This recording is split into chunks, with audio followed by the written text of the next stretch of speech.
Hello friend, कैसे हैं आप? घातक गोली का पार्ट 2 आज आपकी सेवा में।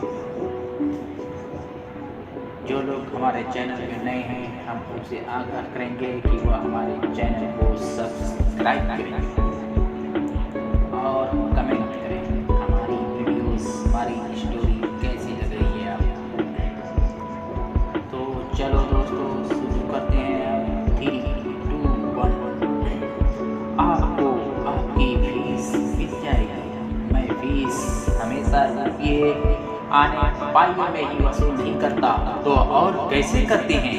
आपकी सहेली पहले ही अपने बॉयफ्रेंड से प्रेम होती तो मैं जरूर बताता। मिस्टर कोहली, आपका इशारा अगर मैं सही समझ रही हूँ तो एक ही बात है जो इस घड़ी में आपसे कह सकती हूँ। क्या? एक नंबर के हरामी आदमी हैं। तारीफ का शुक्रिया। आप जैसी हसीना के मुंह से अपनी तारीफ सुनकर मुझे बहुत खुशी होती है। बड़ी हौसला अफजाई होती है मेरी। अजीब आदमी है आप। मैं हंसा। तो क्या कहते हैं आप? सुनिए क्या कहता हूँ मैं कदरन संजीदा लहजे में बोला। जो धमकी आपकी सहेली को मिली है उसको फर्जी मानना अफोर्ड नहीं किया जा सकता। आप ये मान के चलिए कि वो धमकी जेन्युइन है। वो तो हम मान ही रहे हैं, तभी मैं यहाँ आई हूँ।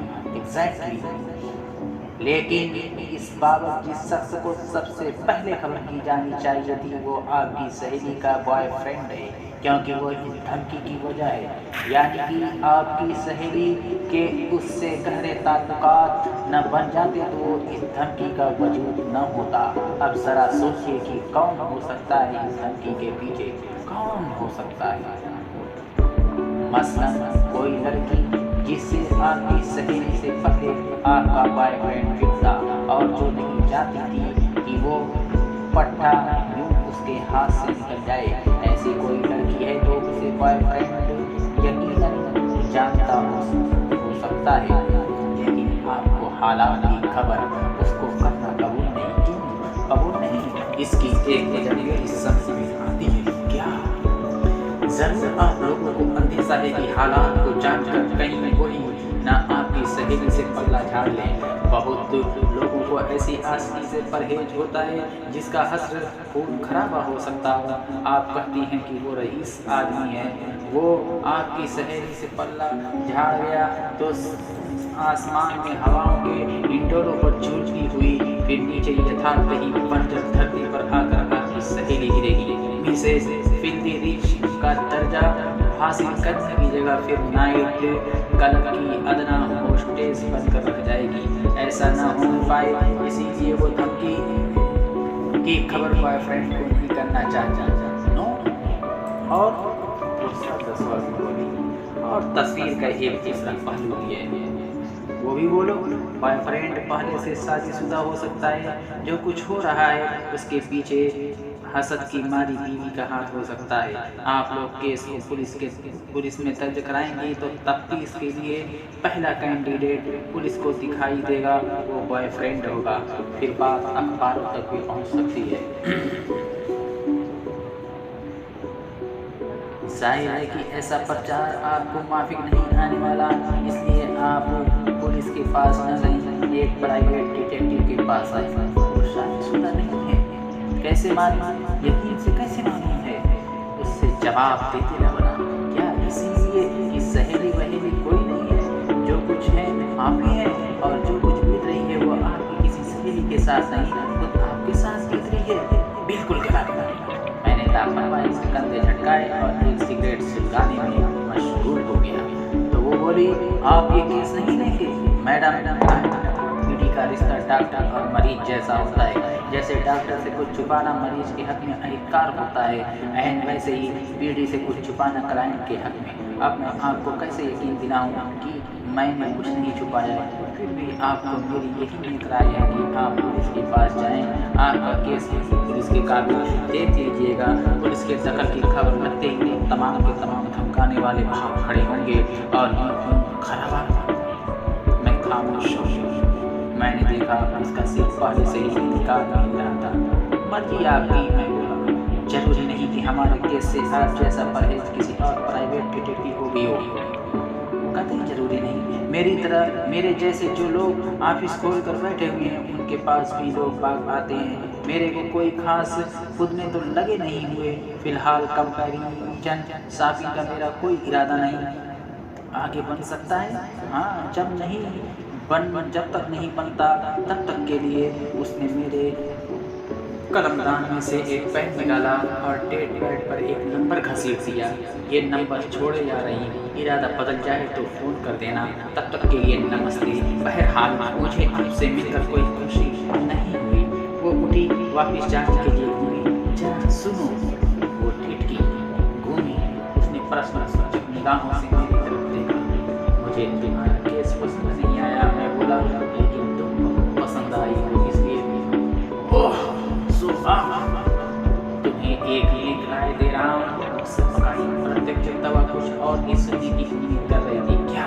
वो बोली। यहाँ तक कैसे आई थी? टैक्सी पर, जो कि मुझे वापस ले जाने के लिए नीचे मेरा इंतजार कर रही है।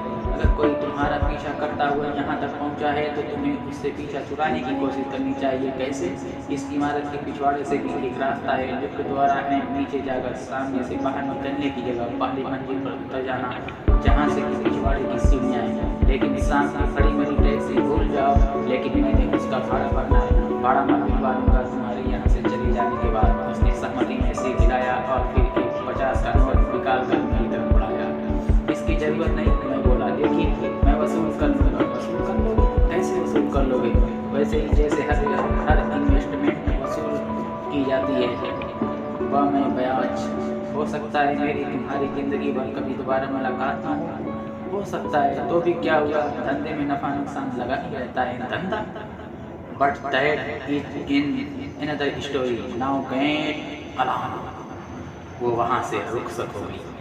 रजनी के छुट्टी करके चले जाने के बाद भी अभी मैं ऑफिस में ही था कि मुझे बाहर का दरवाज़ा खुलने की आहट मिली।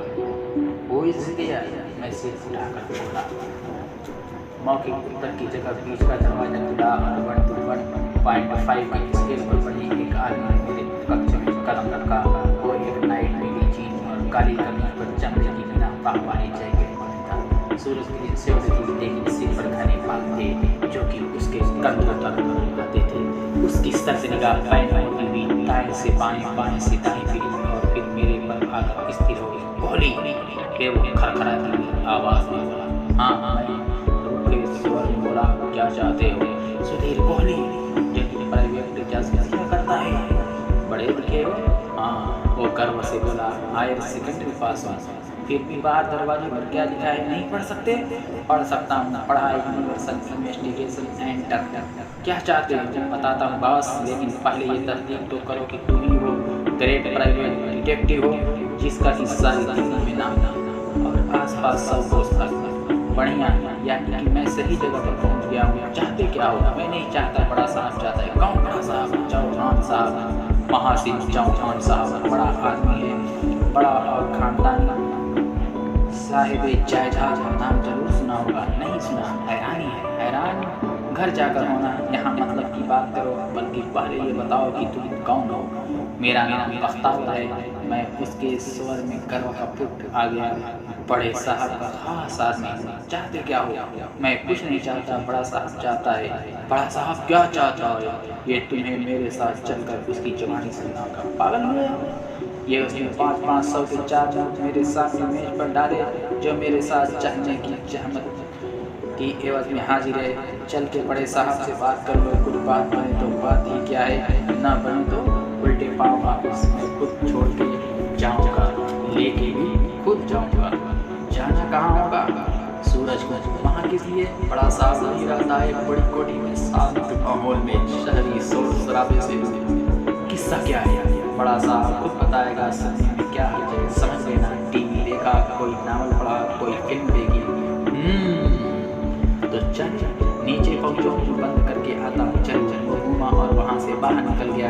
मैंने नोट उठाकर जेब में रखे, ऑफिस की बत्तियाँ बुझाई, मुख्य द्वार को ताला लगाया और लिफ्ट में सवार होकर नीचे पहुँचा। वह मुझे एक मर्सिडीज कार के पहलू में खड़ा दिखाई दिया। मर्सिडीज में प्रभावित हुए बना न रह सका। तत्काल मुझे लगने लगा कि सूरज कुंड तक आवाजाही की और भाषण सरोवर की 2000 रुपये कम फीस थी। मर्सिडीज की औकात वाले शख्स से मुझे ज़्यादा पैसे हासिल होने चाहिए थे।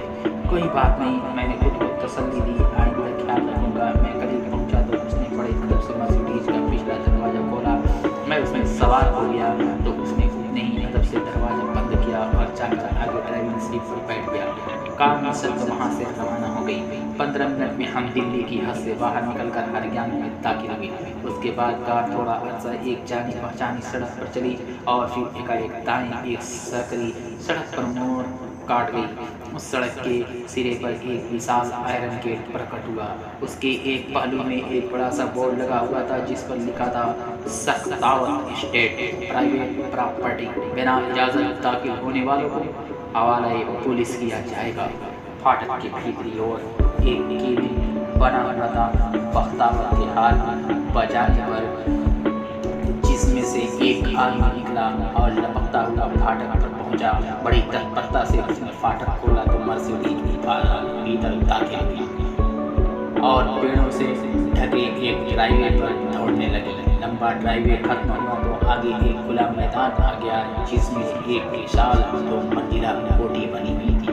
कोठी के सामने विशाल पोर्टिको में 3 नई नकोर कारें खड़ी थी। दाईं ओर एक गार्डन था जिसमें कि एक अंडे के आकार का स्विमिंग पूल बना हुआ था। मर्सिडीज पोर्टिका में आकर रुकी। तभी आसमान में एक गड़गड़ा की आवाज़ हुई। मैंने सिर उठाया तो विंड स्क्रीन से पार मुझे अपने सामने हवा में लहराता हुआ एक हेलीकॉप्टर दिखाई दिया जो कि मेरे देखते देखते नीचे झुकता पेड़ों के एक झुरमुट के पीछे गुजर हो गया। तत्काल गड़बड़ की आवाज़ भी बंद हो गई।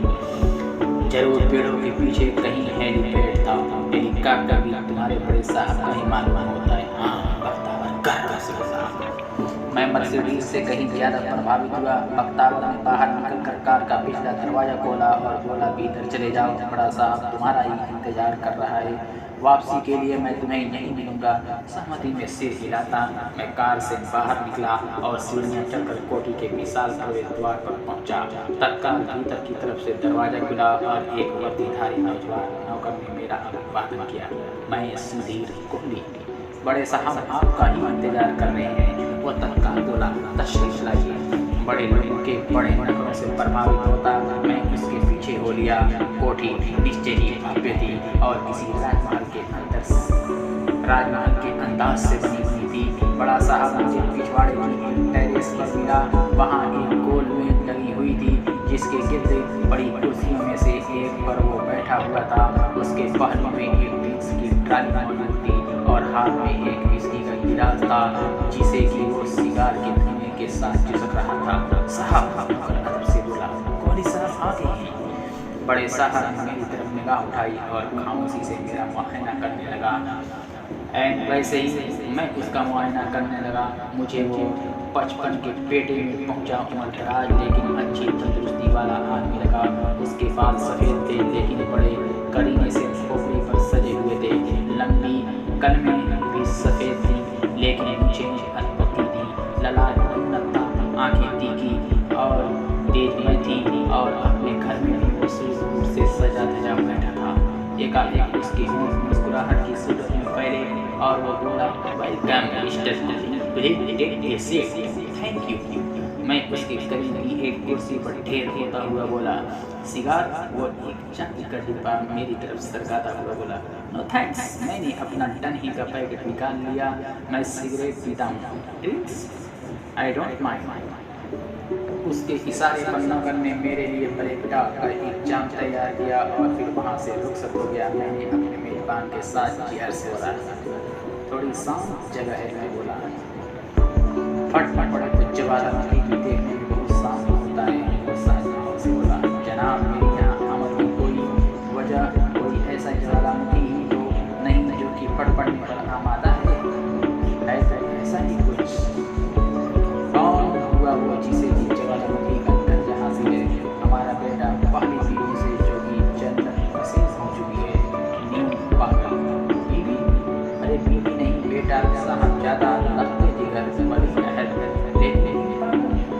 सिरफिरा दीवाना। ऐसा शुरू से ही है? नहीं, शुरू में तो बहुत सुशील, बहुत आज्ञाकारी था, लेकिन नौजवानी में कदम पड़ते ही ड्रग्स की लत लग गई और फिर जो कभी भला मानस था एक वसी नमूना बनता चला गया। यानी कि कभी फूल बर्बाद नहीं हुआ। हाँ, फूल तो नहीं हुआ, वो आपकी औलाद है भाई, कामिना की औलाद है, या यूँ समझ लो कि रस्मी तौर पर भी औलाद है। यानी कि आपने एक औलाद औरत से शादी की थी। हाँ, आप मोहतरमा को पानी पीने का इसका क्या ये मतलब है कि वो अब इस दुनिया में नहीं है? यही मतलब है क्या? इसीलिए तो वो लड़का आपको पागल, सिरफिरा, दीवाना वगैरह नहीं लगता क्योंकि वो आपका खून नहीं है, क्योंकि वो एक टेक्निकलिटी के तहत आपका बेटा है, इसलिए आप उसे तिरस्कार की निगाहों से देखते हैं। ऐसी कोई बात नहीं है। मैं खामोश रहा। हमने कहा ऐसी कोई बात नहीं। मैंने सुना जनाब, ऐसी कोई बात नहीं तो ऐसी कोई बात नहीं। हाँ, ऐसी कोई बात नहीं। मुझे लगा जैसे इस बात को आप अपने आप को झूठी तसल्ली देने की कोशिश कर रहा हूँ, लेकिन कामयाब न हो रहा हूँ। औलाद दहेज में मिली थी हमें, लेकिन हमें इस बात से कोई इतराज़ नहीं, न पहले था न आज है। इतराज़ है तो इस बात से कि लड़का हाई सोसाइटी की जानकारी के इस कदर हवाले है कि हासिल कर गया ही समझो। इतना छोटा भी तो नहीं कि हम उसके साथ उस किस्म की सख्ती से पेश आ सकें जिसे कि बिगड़े औलाद को सीधा करने के लिए हमारे बाप दादा इस्तेमाल बनाया करते थे। 24 का होने को है आज की तारीख में। 25 साल की उम्र में अपनी माँ की मेरी पहली बीवी की वसीयत के मुताबिक उसकी बेशुमार दौलत का मालिक बनने वाला है। एक मुश्त दौलत तो उसे 25 साल का होने पर ही हासिल होगी। अलबत्ता स्टाइपेंड के तौर पर भी एक अच्छी खासी माहाना रकम उसे मिलती है। उस रकम से भी वो ठाट की जिंदगी गुजार सकता है। गुजारता है क्या करता है? वही जो बड़े शहर में रहता है ऐसा नौजवान करता है, जो कि तस्नी का शिकार नहीं, नशे की गुलामी, खूबसूरत लड़कियों की सोहबत पर कल्बों में आना जाना, जुए पर खास जोर। आपको इन तमाम बातों की खबर है भाई? जब वो अपनी कमाई से 2 गुना 4 गुना खर्च करेगा तो खबर तो लगेगी ही। जुआ घरों का कर्जाई हो जाएगा तो क्या वो लोग खामोश बैठे रहेंगे? अब जब जुए में उसका ये हाल है तो बाकी वयस्कों में भी तो बुरा ही होगा। यानी कि जुए के उसके हाल की आपको पक्की जानकारी है, बाकी आपका अंदाज़ा है तो अंदाज़ा ही। उसकी बाकी करतूतों की जांच पड़ताल का हमारे पास कोई जरिया जो नहीं है। आप उसी से जवाब तक भी कर सकते हैं। आखिर आप उसके पिता हैं। और एकाएक में खामोश हो गया। इमारत के भीतर से ही कहीं से फायरिंग की आवाज़ स्तब्ध वातावरण में बड़े जोर से गूंजी थी। फिर वैसी ही आवाज़ 3-4 बार और हुई। बेसमेंट में शूटिंग रेंज है। मेरे सवाल किए बिना ही मेरा मेहमान बोला, साहब जादू निशानेबाजी का भी कम शौक है। घर में बंदूकों, पिस्तौलों और रिवाल्वरों का पूरा अजायब घर सजाए है। फायरिंग की आवाज़ तब भी मतवाटर पहुँच रही थी। शौक बुरा नहीं, मैं बोला। जुए के कर्जाई शख्स के लिए तो कतई बुरा नहीं। कभी तो हाथ करने की भी नौबत आए तो कम से कम मुकाबला तो कर सकेगा अपने हमलावरों का। या शायद मैं एक क्षण ठिठक कर बोला, मुकाबला होने लायक हालात हम पैदा ही नहीं होने देंगे। आखिर वो आपकी बीवी की निशानी है, सौतेला ही सही, लेकिन बेटा है। तुम्हारा इशारा इस तरफ है कि उसका कर्ज हम चुका सकते हैं। क्या नहीं चुका सकते? चुका सकते हैं, लेकिन कब तक, कितनी बार, किस हद तक? मुझे जवाब न सूझा। मैंने खामोशी से विस्की का एक घूंट भरा और सिगरेट का एक कस खींचा। जुए का जो मौजूदा कर्जा उसके सिर पर सवार है, जानते हो वो कितनी रकम है? कितनी रकम है? 20 लाख। 20 लाख! 20 लाख! मेरे मुंह से सीटी निकल गई।